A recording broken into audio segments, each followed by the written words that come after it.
Get this and get it straight. Crime is a sucker's road, and those who travel it wind up in the gutter, the prison, or the grave. This time a bride-to-be, a corpse in a plush bungalow, and a southern drawl behind a gun all had one thing in common. They moved through the same deep shadow. It happened like this. From the pen of Raymond Chandler, outstanding author of crime fiction, comes his most famous character in The Adventures of Philip Marlowe.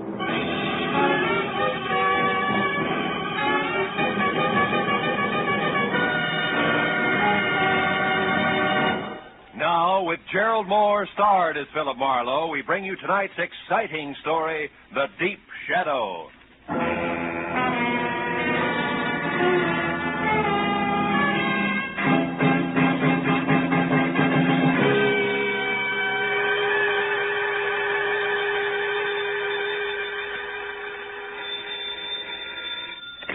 Hello.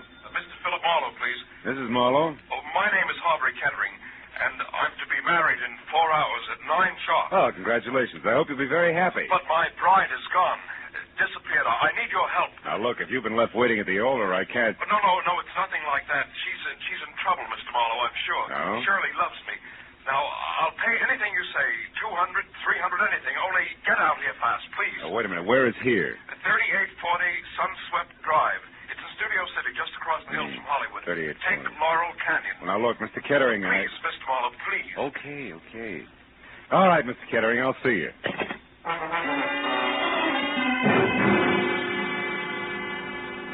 The address he gave me turned out to be a healthy chunk of old Spain. A whitewashed house that spread out for at least 100 yards under a pink-tiled roof. I was admitted by a butler with owl eyes, no shoulders, and a small bay window, and we played Follow the Leader over cool marble, ankle-deep Persian rug and inlaid Philippine mahogany. Finally, I was ushered into the ballroom, which was big enough for a highlight match. It was decked out for a wedding, from the champagne buckets and dead-over-ice lobsters to a pink rose-covered canopy at the center. And in the middle of it all, chain smoking while he worried, was my new client, Harvey Kettering. Well, Mr. Marlowe, I'm afraid there isn't a moment to lose, so I'd better tell you what I know quickly. But let's step outside on the patio. All right, Mr. Kettering. Mr. Marlowe, last night, Shirley and I went to the full name, Mr. Kettering? Doyle, Shirley Doyle. Oh, yes, here. Here's a snapshot of her. Mm-hmm. She's 25, blonde, and as you can see, Mr. Marlowe, very attractive. You're so right. You started telling me about it last night. Oh, yes. We were out together at a nightclub, the Blue Chip. On Ventura Boulevard? Oh, yes. Now, we'd never been there before, yet I think that's where it started. What do you mean started? Well, when we were leaving the place about midnight, I called a cab. I was just giving the driver Shirley's home address, the Moore Park Court Apartments, when suddenly she told me to get in and told the driver to start at once. You know why?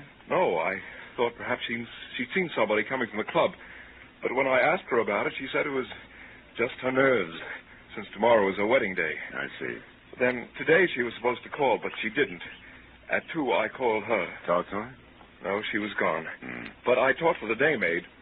She said when she arrived, she brought in a note that had been left outside Shirley's door. There's one of those leave-a-message pads in a box on her porch rail. Mm-hmm. She said it seemed to upset Shirley terribly. Mr. Marlowe, what are we going to do? Now, look, have you been over there to Shirley's place? No, I haven't. Got a key? Yes, I do. All right, Mr. Kettering, you have the key, so let's go. But, what shall I do about the guests? Nothing right now. We may be lucky.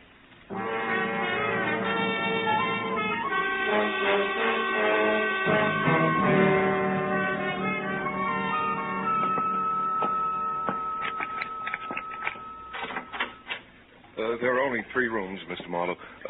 What do you suggest we do? Well, first, let's look for that note. She may have left it here somewhere. Oh, you try the bedroom. I'll start with the wastebasket. Full of papers. All right. Just as you say, Mr. Marlowe. Yeah, sure. Endicott Clinic. 321 North Rossmore. Say, Kettering, what does Shirley do for a living? Oh, she was a receptionist, Mr. Marlowe, at a medical clinic on Rossmore. Well, that figures. Mr. Marlowe. What? Mr. Marlowe, I found it. The note the maid spoke of, it's the same paper written with a soft pencil like the one attached to that box outside. It was on her dresser. Give it here. Let's see it. Dear Shirley Doyle, guess who I ran into last night? Francis Dragato. Suggest you meet me at the corner of Ventura and Whitsett Boulevard at 10:30. Outside, huh? Is Francis spelled with an E? Yeah, the girl's name. I've never heard Shirley mention any Francis Dragato. And a public street corner wouldn't be much of a place to check 5 hours after people met, would it, Mr. Marlowe? No, I suppose not. Mr. Marlowe, what have you got? What is it? Oh, a page torn out of the classified directory, a listing of theatrical agencies. Line through by pencil from A down to C. The last one crossed out is Capital Artist. Yeah, that makes Drake Talent Agency next. Well, she never had anything to do with show business, Mr. Marlowe. What do you think it means? I don't know. You going to check with the Drake Agency? No, my first stop's going to be where you were last night, the Blue Chip. I know the owner, Eddie Shaft, and Eddie knows an awful lot, including things that aren't always exactly his business. May be able to help us if he wants to. Shall I come along, Mr. Marlowe? No, you go home, Kittery. I'll try to deliver your bride before 9. All right. Shall I pay you now? Now, we'll let it go COD. I haven't the slightest idea what I'm going to run into.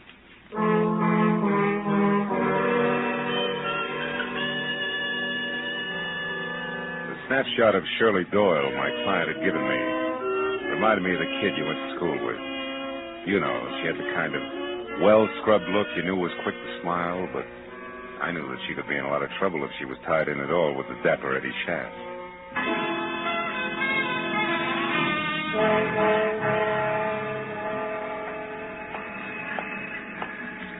After dark, the Blue Chip was one of those cozy, soft lights melting on thick drapes kind of places. Made you forget all about the stiff prices for limp food. But now, at a little better than 5 in the afternoon, under wide-eyed, unblinking work lights, it had all the cushion come hither of a union hall. In one corner, a skinny musician with a golf ball complexion was working over a clarinet, while in the middle of a dance floor with no more diameter than the hole in a candied lifesaver, a girl was sitting on a piano stool. She was smoking and looking straight ahead at nothing. Her red shingled hair, promise of a nose, and plunged neckline tagged her as the singer on the posters outside. One Miss Corky Netherlands. The place is closed, soldier. Glad you told me. Never would have known. Never mind the routine, soldier. Just come to the point. What do you want? Just a few words with the boss. Eddie around? No. No, he's not. No. How about his bungalow in Coldwater Canyon?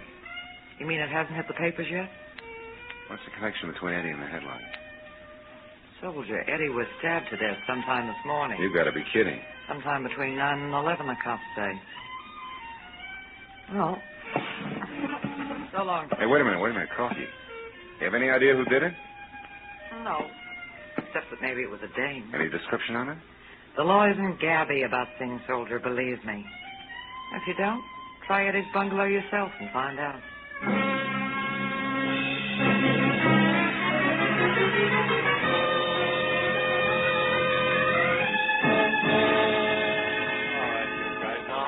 Will you? Oh, yeah, and Mooney, don't forget to have that fingerprint crew go over his other car on that back porch rail. Okay, Lieutenant. Hey, can they start the body downtown now? Yeah, I guess so. We're not going to get any smarter staring at Hiya, Matthews. Huh? Oh, hello, Phil. What brings you up here? Curiosity. I was in the neighborhood. What's the setup? I hear it's supposed to be a woman. Could be. Where do you hear this? Singer over at the Blue Chip, Corky Netherlands. Oh, her. Yeah, well, she's clear. She Yeah? was home right up until noon, and she can prove it. This happened a little before noon, an hour or so. So there was a woman, all right. What makes you so sure? Oh, Phil, fresh lipstick on a glass and a cigarette, a kitchen knife for a murder weapon, etc. No. Also, some long-nosed neighbor saw a girl. Said she was young, maybe blonde. She wasn't sure. Saw her run out of here a little after 11 this morning. Mm-hmm. All this adds up to somebody in particular, huh? Well, it should, Phil. Norma Mayetta. Who? Norma Mayetta is her name. She was Eddie's dearest, you see. It should add, but it doesn't. She left town last night for Chicago in the 1 a.m. plane. We checked it. Of course, Eddie Shaft went with a lot of girls. Excuse me, That's so Lieutenant. right. We just got hold of that night cashier over at the Blue Chip. Yeah, what do you say, Mooney?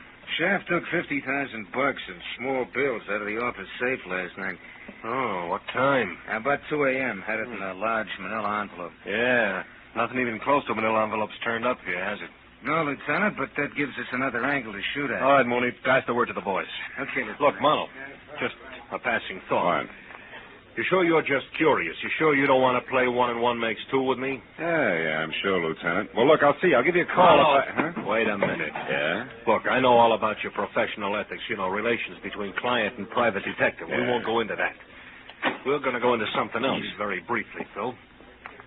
You know, the law on many points is quite clear, Marlowe. Clear like what, Matthews? Clear like the status of an accessory before or after the fact in a murder case. And like aiding and abetting a criminal. Like a lot of things you know all about, Phil.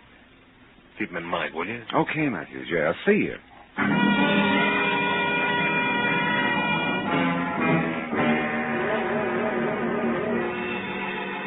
Since the lieutenant hadn't mentioned Francis Regato, I didn't see why I should. All of which made it a good time for me to cross my fingers and check the name, which had been on deck on the list in Shirley's apartment. The Drake Talent Agency. The place, which was on Sunset Strip, was strictly coy colonial, from a miniature Mount Vernon front to an oversized mirror-polished brass knocker on the front door that said my tie was crooked. And I was sure that the gentleman who answered the door noticed it. It was impeccable. In cocoa brown gabardine, white high-at-the-throat tab shirt, and also cocoa brown silk tie. And at the bottom there were thick-soled cordovans with leather laces. At the top, a crew cut over jet black horn rims. He took the glasses off, and long, soft fingers toyed with one stem while he talked. Yes, sir? My name is Philip Marlowe. I'd like to talk to Mr. Drake. I'm Mr. Drake. Oh? What was it you wanted, Mr. Marlowe? Well, I'm not exactly sure. You see, Hey, Drake, this picture here is Corky Netherlands, right? The third one over, yes. She's a client of ours. But this picture isn't what you came to talk about, is it, Mr. Marlowe? What's her home address? I beg your Come pardon. on, quick. It's important. And confidential. This isn't a Lonely Hearts Skip it. Club, Mr. Marlowe. I was playing a long shot when I knocked on your door, Drake, but now it's paid off, so tell me. Any stranger called for Corky's address today? I don't know, and the secretary's already left. Look here, Mr. Marlowe. What's this all about? Murder, Mr. Drake. Murder? A messy one. Now, do you give me the address, or do I start after it myself? Well, I don't know. Come on, answer up, Drake. The Towers, an apartment hotel on Ivar. Now, one last thing. Don't call her after I leave unless you want to whip your hand-stitched lapels and cops.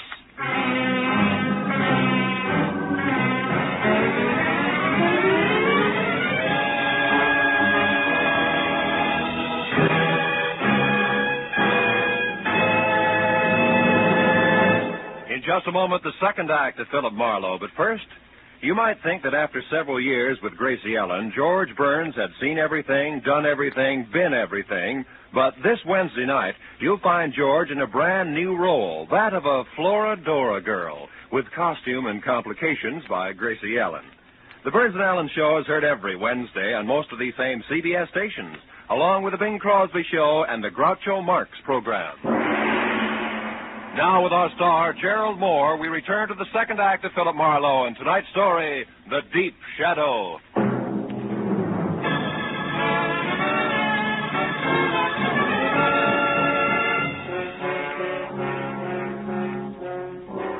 I left the glossy Mr. Drake in his glossy little agency with his mouth hanging open and drove down to Hollywood Boulevard to Ivar, and from there up the hill to a 5-story air-conditioned monolith with Venetian blinds called the Towers, which offered about as much sanctuary as the Yankee Stadium. I parked heading downhill and walked in across the buzzing green and silver lobby draped with pale pink curtains and blasé women to the elevator and rode up to the third floor. Corky Netherlands' apartment was the fourth down the hall to the right, and quiet, but the door was ajar 2 inches. So I rapped hard enough to swing it all the way open. The answer sounded like a cry for help from the bottom of a well. When it came again, I went in, and it took me a few seconds to realize that the noise was coming from a closet. And when I got it open, Corky Netherlands reeled out, looking like she'd been through a threshing machine. She was after the money. Who was after what money, Corky? Who? There's some dame I didn't know her, but she... There she is. Shirley! Miss Doyle, wait a minute! It was Shirley Doyle. She'd been hiding inside near the door. She grabbed a handy oversized ashtray and let it fly at us and beat it. I made it to the hall just as the elevator door closed, so I took the stairs and raced it down to the lobby. I got out on the street in time to see Shirley with a large manila envelope in one hand pile into a sleek new Hudson and take off. I ran to my car to follow her, but that was as far as I got. I was stopped cold by a nasty little gun in the hands of a southern accent behind a pair of strictly Hollywood dark glasses. Be a good boy, honey, and hold it. Now, look, Right sister, there. who do you think you are? What do you... I'll ask the questions if you don't mind.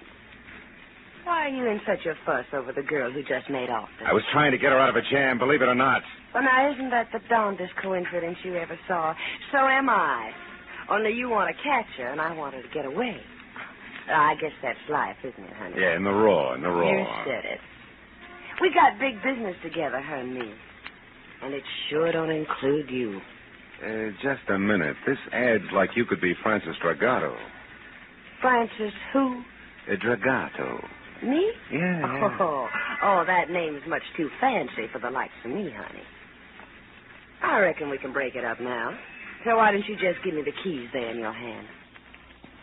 My keys? Come on, give. Yeah, well... That's a good boy. Now, don't try anything silly. And, don't fret, honey. I'll leave your car 2 or 3 blocks down the street here. Look, maybe you ought to go back upstairs and console little sugar child up there. Maybe take her to a movie or something.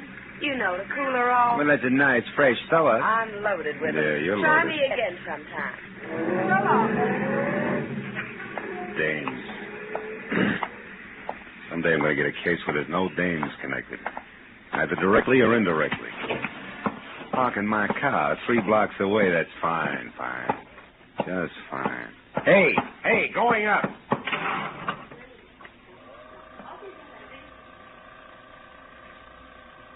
Flower, please, sir. 3. Did you catch her, Marlowe? Did you get her? No, she got away. Which leaves you and me, Corky, to make cozy conversation about that mention of dough you slipped on when I let you out of the closet. Come on back in the room, honey. What money? Now, look, you worked for Eddie Shaft as a singer in his club, but what else was Eddie to you beside boss? Just a minute. I don't see what business that is of yours. It's easy. He was murdered. The cops have already talked to me, soldier. I'm clean. Those negotiations can be reopened at any time. Well, one thing, you forgot to tell them anything about dough, and yet they're very interested in 50,000 missing bucks. That 50 grand was right here in the apartment, wasn't it? Well, you can't blame a girl for trying, Marlowe. No, not unless you try too hard. Now, what does the name Francis Dragato mean to you? Francis Dragato? Okay, skip it. Where'd you get the dough? Eddie gave it to me. Keep for him. Why you? I thought Norma Maeda had the inside track with Eddie. Not after he fell in love with me. Oh, no, that's not good enough, baby. There was a double cross. Where was it? Now, look, Corky, you might as well be smart about it, huh? All right, I didn't kill him. But if you can get that dough back for me, I'll split it with you. Right down the middle. I'm listening. That club of his is dying on its feet. The blue chip's going broke. Eddie and Norma Maeda raised $50,000 to keep it going. But Eddie decided to get out from under. He got rid of Norma by sending her to Chicago in a trumped-up deal. And he put all that cash in one lump and gave it to me to hold. We were going to run out together. Only somebody got to him, nailed him, and that left you holding the bag with 50 grand in it. That's nice. Except then a girl who belongs in this mess like a great-grandmother belongs in a high hurdle race stepped in and took it away from you. With the help of a southern accent and dark glasses. Who are you calling? Friend of mine at Homicide. Why, you... Sit down and shut up. So far you've been lucky, Corky. Don't push it. Darren Matthews, Homicide. Marlowe Matthews, listen, on that Eddie Shaft case. Yeah, what about I got a couple of things you might be of help to you. Now, look, item 1. That missing 50 grand is being sought after by a southern accent and dark glasses. A woman? Yeah, she pulled a gun on me. Item 2. The name Francis Dragato, it ties in. Dragotto. Ring any bells? Dragato. That's what I said. Yeah, wait a minute. Oh, yeah, I What? remember, yeah. Yeah, but it's nothing, Marlowe. It's Oh. ancient history. Dragato I knew was a third-rate burglar shot and killed resisting arrest down the Sandbar district about 5 years ago, way back when I was a prowl car sergeant. Look, what about this Tell me, southern... Dragato have a wife? No, I think there was a daughter around. Named though. Francis? I don't remember that good, Marlowe. Look, what is this Dragato business anyway? Well, so far it's a hunch. That's what I thought. Climb off of it and get down to facts, will you? Who's the dame after that Eddie Shaft money? Where did you run into her? I lost her on Ivar. That's not what I asked you. I know that's not what you asked, but anything else would be a breach of my client's confidence. All right, look, Marlowe, I'm real serious. I'm going to give you just 1 hour to notify your client and get down here and spill. After that, I'm putting out a call to have you picked up for withholding evidence. Matthews ain't kidding this time. You, didn't say goodbye. That's quite a tightrope you walk, Marlowe. Yeah, sometimes. You're good. And I'm a girl of my word. You get that money back for me and it's 50-50. You're my only chance. Don't kid an old kidder, baby. You're a girl of 2 words, double and cross. Good night, Corky.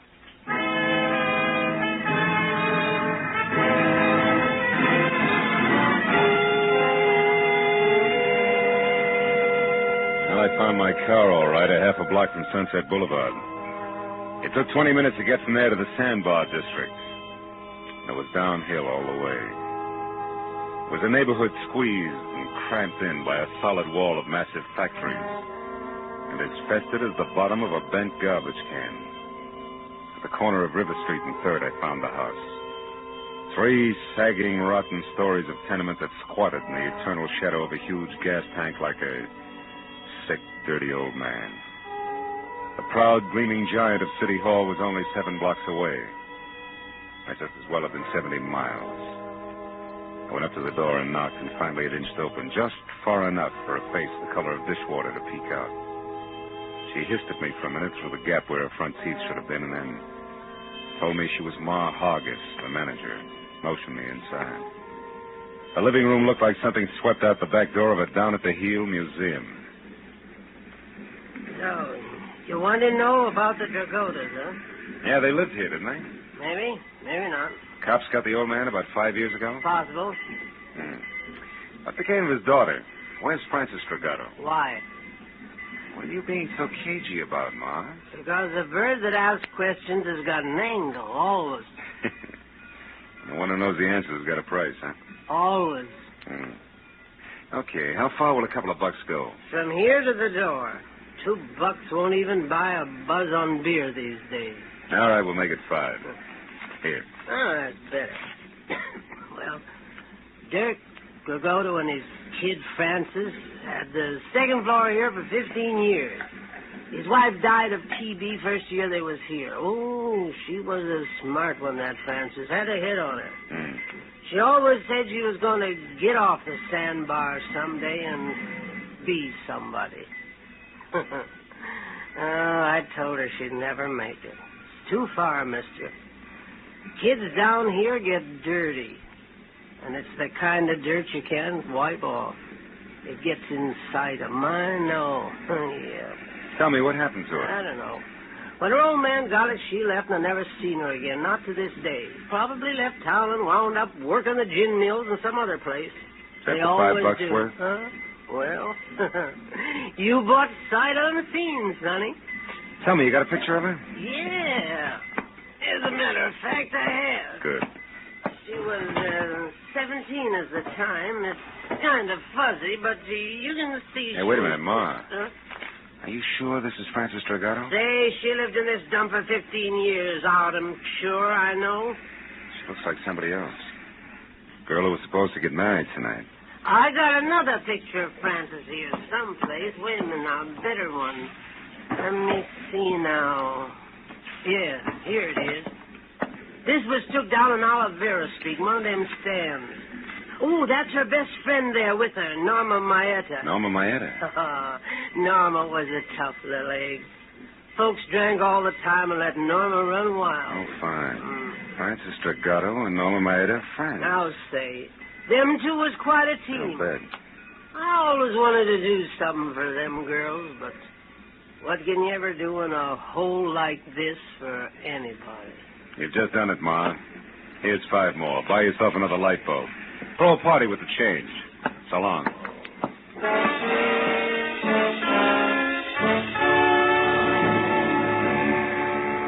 The eyes of one young woman and the chin and mouth of another, side by side, smiling into a camera, had cleared up a lot of questions. But there was one more that needed an answer fast. I called Matthews from the first phone booth I came to, brought him up to date in a hurry, and then asked him to check Norma Maeta's place, and if that was blank, to meet me at the Moore Park Court Apartments, which is the only other likely place I could think of. I crowded traffic lights all the way out, but he and Sergeant Mooney got there almost as soon as I did. And I led them back to Francis Dragato's well-lit cottage, the one she'd taken in her new name, Shirley Doyle. Mooney went to cover the back while Matthews and I moved in up front. Your hunches are paying off tonight, Marlowe. Oh, yeah, they're in here all right. Yeah, come on over this way. The window's open. We can catch a little conversation first, you know. It might help. Yeah, if you keep quiet, we can. I'm due in Chicago. Thanks for your help, Francis, dear. Yeah. I had to get this money. Now more than ever. You've got it, Norma, so goodbye. Now, that stuffed shirt you're going to marry, you'll never know where you really came from or who you really are. Did you get that? Oh, and one more thing, dear, before I go. Yeah? I killed Eddie Shaft this morning. You what? Heard nothing, I Jim? killed No, Eddie hold on. Shaft. When when he put me on the plane for Chicago, I figured something was fishy, so I got off and I came back. And I found out he was selling me short for that little jerk, Corky Netherlands. We had an argument. I killed him. Of all the Then I remembered seeing you leave the Blue Chip last night. I needed someone like you to get the money for me, Francis. Yeah, there's your tie-in. I couldn't afford to be seen here in L.A. when I was supposed to be in Chicago. Not with a murder on my neck. But you were seen by that man who chased me at the hotel. Who, Marlowe? He's still looking for a southern drawl and dark glasses. You're the only one who knows the truth, and you're in it with me now. I'm not going to let you involve me in a murder, Norma. Getting that money was one thing, but I'm not going to be mixed up in a killing. I don't care what it costs me. I'm going to tell the whole thing. You're a fool, Francis. I got a good alibi for one murder. It'll work for two. Let's go, Matthews. Yeah, You're not fast. going to Come on. stop me now, Francis. Oh, no. Nobody is. And who's that? All right, hold it, girls. We're police. You're not taking me! Matthews! Police! Stop her! Hey, stop! Stop it, lady. No! Come on, Marlowe. I think she's dead, Lieutenant. She wouldn't stop. She was shooting at me. She's a woman. All right, Mooney. That gun in her hand, she was a killer and nothing more. Yeah, I suppose she was. If you'd asked that kid inside, she could tell you what made her that way. Oh, well, let's get out of here, Matthews.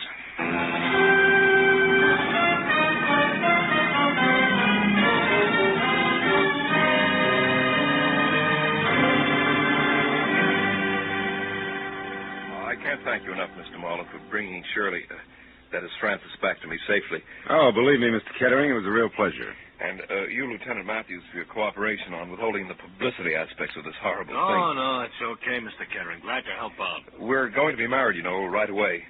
Shirley told me the story and wanted to postpone the wedding, but I wouldn't hear of it. Good. After all, I'm not marrying her for the past. I'm marrying her for the future. Yeah. Best wishes, Mr. Kettering. Yeah. Maybe tomorrow when Shirley's calmed down. Give her my congratulations, will you?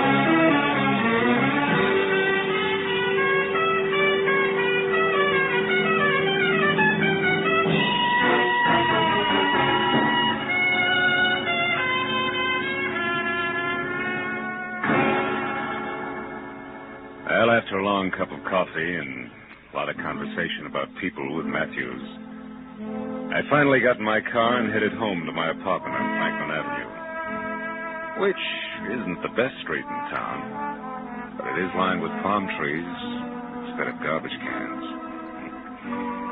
And the sun hits it all day long. Yeah, but that reminded me again of River Street, the deep, perpetual shadow that hangs over it. A dirty shadow that Ma Hargis said could never be rubbed off. A shadow that spawns the Norma Maedas of the world. I was still thinking about it while I got ready for bed. I knew Ma wasn't 100% right. I'd seen the exception of the rule. But she was 99% right. Just enough to disturb my sleep. Oh, well. One guy can't change things. Can he?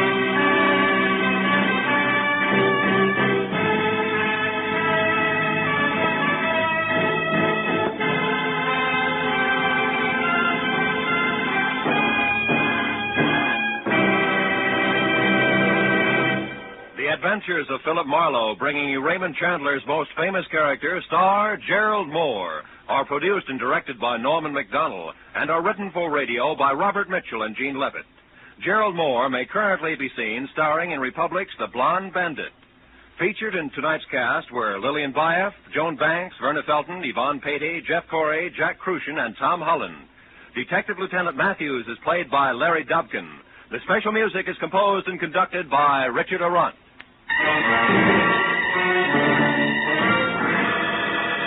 Be sure and be with us again next week when Philip Marlowe says... This time I started with a Romanian from left field. Got misled in the Philippine jungles, chased an English accent clear to Venice, and wound up at a Shinto shrine with a friend from Siam. All without ever leaving Los Angeles.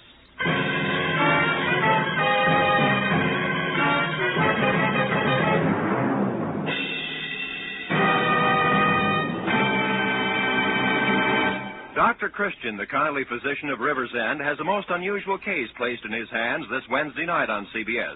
His patient, a 16-year-old girl who's in love with an older man, and the man, Dr. Christian himself. CBS cordially invites you to hear this Dr. Christian story, The Rainbow Trail, on most of these same CBS stations this Wednesday night. This is Roy Rowan speaking. This is CBS, the Columbia Broadcasting System.